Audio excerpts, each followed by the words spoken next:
নমস্কার বন্ধুরা, গোপালে হেসেলে আপনাদের সবাইকে স্বাগত। আজকে আমি শীতের রাতে দুর্দান্ত স্বাদের একটি ডিনার কম্বো রেসিপি আপনাদের সাথে শেয়ার করব, যেটা ছোট থেকে বড় সবারই খেয়ে ভীষণ ভালো লাগবে। তাই চলুন সময় নষ্ট না করে রান্নাগুলো করে ফেলি। আজকে প্রথমেই ছোট আলু দিয়ে দুর্দান্ত স্বাদের সাদা গ্রেভিওয়ালা একটা আলুর দমের রেসিপি তৈরি করব। তার জন্য কড়ায় রিফাইন অয়েল দিয়ে দিয়েছি। এর মধ্যে প্রথমে দিয়ে দিলাম অল্প নুন। এর মধ্যে এবার দিয়ে দেব সেদ্ধ করা আলু। আমি এখানে 300 গ্রাম নতুন বেবি পটেটো নিয়েছি। সেটাকেও প্রেসার কুকারে একটা হুইসেল দিয়ে খোসাটা ছাড়িয়ে নিয়ে আর আলুগুলোর মধ্যে একটু ফক দিয়ে প্রিক করে নিয়েছি, যাতে নুন মশলাটা ভালো করে ঢোকে। এবার এগুলো ভেজে নেব, তাই দিয়ে দিলাম। এবার ফ্লেমটাকে মিডিয়ামে রেখে সেদ্ধ করা আলুগুলোকে একটু ভাজা ভাজা করে নিচ্ছি। সেদ্ধ করা বেবি পটেটোগুলোকে হালকা করে ভাজা ভাজা করে নিয়েছি। এবার তুলে নিচ্ছি। ভাজা আলুগুলো তুলে রেখে দিয়েছি। এবার কড়ায় যতটুকু তেল আছে তার মধ্যেই বাকি রান্নাটা করব। এর মধ্যে প্রথমেই দিয়ে দিচ্ছি গোটা গরম মশলা, যার মধ্যে আছে 2-3টে এলাচ, 2-3টে লবঙ্গ আর একটা দারচিনি। এর সাথে অল্প একটু হিং দিয়ে দিলাম। এবার ফোড়নটাকে কয়েক সেকেন্ড একটু ভাজা ভাজা করে নিচ্ছি। ফোড়নটা ভাজা ভাজা হয়ে গেছে। এবার এর মধ্যে দিয়ে দিচ্ছি 1 চামচ আদা কাঁচা লঙ্কা বাটা, দিয়ে দিচ্ছি ছোট চামচের 1 চামচ জিরের গুঁড়ো, ছোট চামচের 1 চামচ ধনের গুঁড়ো দিয়ে দিলাম, অল্প নুন দিয়ে দিচ্ছি, অল্প একটু চিনিও দিয়ে দিলাম অল্প গরম মশলার গুঁড়ো, অল্প একটু জল অ্যাড করছি, না হলে মশলাটা কষানো যাবে না। এবার সবকিছু মিশিয়ে মশলাটাকে খুব ভালো করে কষিয়ে নিচ্ছি।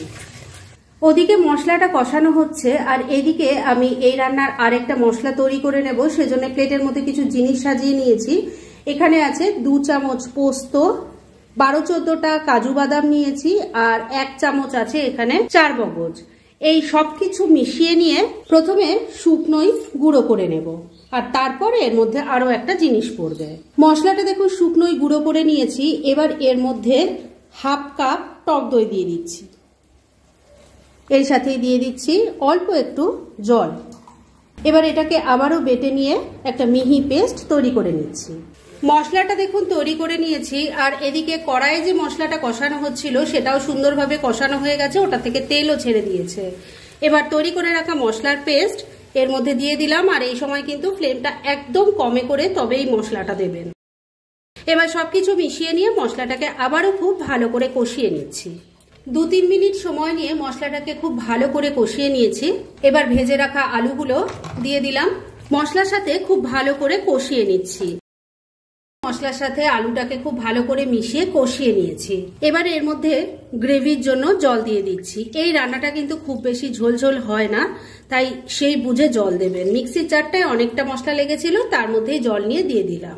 ভালো করে মিশিয়ে নিচ্ছি। সবকিছু খুব ভালো করে মিশিয়ে নিয়েছি। এবার ফ্লেমটাকে লো আর মিডিয়ামের মাঝামাঝি রেখে ঢাকা দিয়ে 4-5 মিনিট রান্না করে নিচ্ছি। আর এই রান্নাটা যতক্ষণে হচ্ছে ততক্ষণে চলুন এর একটা স্পেশাল তড়কা বানিয়ে ফেলি। এই আলুর দমে তড়কা লাগানোর জন্য একটা প্যান গরম করে নিয়েছি। এবার এর মধ্যে একটু বাটার দিয়ে দিলাম। এবার এই বাটারটা মেল্ট হওয়া পর্যন্ত একটু অপেক্ষা করতে হবে। বাটারটা মেল্ট হয়ে গেছে। এবার এর মধ্যে দিয়ে দিচ্ছি 1 চামচ জুলিয়ান করে কাটা আদা, দিয়ে দিচ্ছি 2টো চেরা কাঁচা লঙ্কা। ফোড়নটাকে একটু ভাজা ভাজা করে নিচ্ছি। মিনিট খানেক সময় নিয়ে ফোড়নটাকে একটু ভাজা ভাজা করে নিয়েছি। এবার এর মধ্যে দিয়ে দিলাম একটু চিলি ফ্লেক্স, 7-8টা গোটা গোলমরিচকে একটু ক্রাশ করে নিয়েছি, সেটা দিয়ে দিলাম। মিশিয়ে নিচ্ছি। এবার এর মধ্যে দিয়ে দিচ্ছি একটু টুকরো করে কাটা ক্যাপসিকাম আর টমেটো। টমেটোগুলো দেখতেই পাচ্ছেন সিডসটা কিন্তু বাদ দিয়ে দিয়েছি, দিয়ে দিলাম। ফ্লেমটাকে লো আর মিডিয়ামের মাঝামাঝি রেখে সবকিছুর সাথে মিশিয়ে নিয়ে একটু নাড়াচাড়া করে নেব। মিনিট খানিক সময় নিয়ে আবারও রান্নাটা করে নিয়েছি। এবার কিন্তু তড়কা এবার একদম রেডি। গ্যাসটা বন্ধ করে দিলাম আর এটা নামিয়ে নিচ্ছি। ওদিকে তড়কাটা তৈরি হয়ে গেছে আর এদিকে মিনিট 4 রান্নাটাও করে নিয়েছি। ঢাকা তুললাম।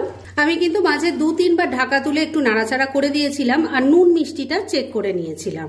এবার তৈরি করে রাখা তড়কাটা এর মধ্যে দিয়ে দিচ্ছি। সবকিছুর সাথে খুব ভালো করে মিশিয়ে নিচ্ছি। সবকিছু খুব ভালো করে মেশানো হয়ে গেছে। এবার ফ্লেমটাকে ওই লো আর মিডিয়ামের মাঝামাঝি রেখে আবারও ঢাকা দিয়ে মিনিট 2 রান্না করে নিচ্ছি। মিনিট 2 আবারও রান্নাটা হয়ে গেছে। ঢাকা তুললাম। এবার রান্না কিন্তু একদম শেষের পথে। এইটুকু গ্রেভি থাকতে থাকতে নামাবো, কেননা এটা ঠান্ডা হলে আরো ঘন হয়ে যাবে। শুধু শেষ পর্যায়ে এর মধ্যে দিয়ে দেব একটু ড্রাই রোস্ট করা কাসুরি মেথি। ভালো করে মিশিয়ে নিচ্ছি। রান্না এবার একদম রেডি, গ্যাসটা বন্ধ করে দিলাম। এবার এটাকে এখন আপাতত ঢাকা দিয়ে রেখে দিচ্ছি, আর এর সাথে খাওয়ার জন্য দারুণ টেস্টি একটা পরোটা বানিয়ে তারপর দুটো একসাথে সার্ভ করে দেখাচ্ছি। আজকে এই দারুণ টেস্টি ডিনার রেসিপিটা তৈরি করার জন্য আমি নিয়ে নিয়েছি 1 কাপ পরিমাণ চালের গুঁড়ো। এটা মিক্সির জারে দিয়ে দিচ্ছি। দিয়ে দিচ্ছি 1/2 কাপ পরিমাণ টক দই। বেশ খানিকটা মটরশুঁটি দিয়ে দিচ্ছি। দিয়ে দিচ্ছি দুটো সেদ্ধ করা আলু, দুটো কাঁচা লঙ্কা ফাটিয়ে দিয়ে দিলাম। এবার দিয়ে দেব 1/2 কাপ পরিমাণ সুজি। এবার দিয়ে দিচ্ছি 1 কাপ জল। দিয়ে দিচ্ছি 1 মুঠো ফ্রেশ ধনে পাতা। এবার সবকিছু বেটে নিয়ে একটা মিহি পেস্ট তৈরি করছি। সবকিছু একসাথে বেটে নিয়ে একটা মিহি পেস্ট তৈরি করে বাটির মধ্যে ঢেলে দিয়েছি। দেখুন মিক্সচারটা এখন এরম ধরনের একটা মিহি পেস্ট তৈরি হয়েছে। এবার এর মধ্যে দিয়ে দিচ্ছি স্বাদ অনুযায়ী নুন, অল্প কয়েকটা দানা চিনি দিয়ে দিলাম, তবে এই চিনি দেওয়াটা কিন্তু একদমই অপশনাল। এবার সবকিছু খুব ভালো করে মিশিয়ে নিচ্ছি। সবকিছু ভালো করে মিশিয়ে নিয়েছি। এবার এই ব্যাটারটাকে 4-5 মিনিটের জন্য একটু রেস্টে রেখে দিচ্ছি, কেননা সুজি আছে তো সুজিটাকে ফোলার একটু সময় দিতে হবে। মিনিট 5 ব্যাটারটার ভালো মতো রেস্ট হয়ে গেছে। একটা প্যান গরম করে নিয়েছি, এর মধ্যে একটু অয়েল ব্রাশ করে নিচ্ছি। এবার ব্যাটার থেকে হাতায় করে নিয়ে দিয়ে দিচ্ছি, ভালো করে ছড়িয়ে দিচ্ছি। এগুলো কিন্তু একটু পাতলা পাতলা হলেই খেতে বেশি ভালো লাগবে, তাই ব্যাটারটা খুব বেশি না দেওয়াই ভালো। এবার ফ্লেমটাকে লো আর মিডিয়ামের মাঝামাঝি রেখে 2-3 মিনিট ঢাকা দিয়ে রান্না করে নিচ্ছি। মিনিট 2 রান্না হয়ে গেছে, ঢাকা তুললাম। এবার এটাকে উল্টে দিচ্ছি। দেখুন কত সুন্দর কালারটা এসেছে। এইভাবে আমি আরো কয়েকটা তৈরি। ফ্রেন্ডস, আমার আজকের এই দুর্দান্ত স্বাদের কম্বো রেসিপি একদম রেডি হয়ে গেছে এবং আমি সার্ভ করে দিয়েছি। যে কোনো দিন কিন্তু এটা চটপট বানিয়ে সবাইকে পরিবেশন করতে পারেন, এবং কথা দিচ্ছি সবার কিন্তু খেয়ে ভীষণ ভালো লাগবে। তাই দেরি না করে পারলে এটা আজই একবার ট্রাই করে ফেলুন, আর তারপর কেমন লাগলো সেটা প্লিজ কমেন্ট করে জানাবেন। এরকম ধরনের অনেক ভালো ভালো নিরামিষ রান্নার রেসিপি আপনারা গোপালের হেসেল সার্চ করলেই পেয়ে যাবেন, যার মধ্যে থেকে কিছু কিছু আমি সাজেস্টেড বক্সেও দিয়ে দেবো, সেখান থেকেও আপনারা দেখে নিতে পারেন। তাই গোপালের হেসেল অবশ্যই ভিজিট করুন। আর আপনারা কেমন ধরনের রেসিপি চাইছেন সেটাও কিন্তু আমাকে জানাতে পারেন। আমি চেষ্টা করব সেই সব রেসিপিগুলো আপনাদের সাথে শেয়ার করার। আর আমার আজকের এই রেসিপি যদি আপনাদের ভালো লাগে আর ইউজফুল বলে মনে হয়, তাহলে যারা এখনো আমার চ্যানেলটাকে সাবস্ক্রাইব করেননি তারা প্লিজ সাবস্ক্রাইব করুন। তাহলে আজকের মতো এখানেই শেষ করছি। পরদিন আবার এরকমই কোনো ভালো রেসিপি নিয়ে চলে আসবো। আপনারা সবাই খুব ভালো থাকুন, সুস্থ থাকুন।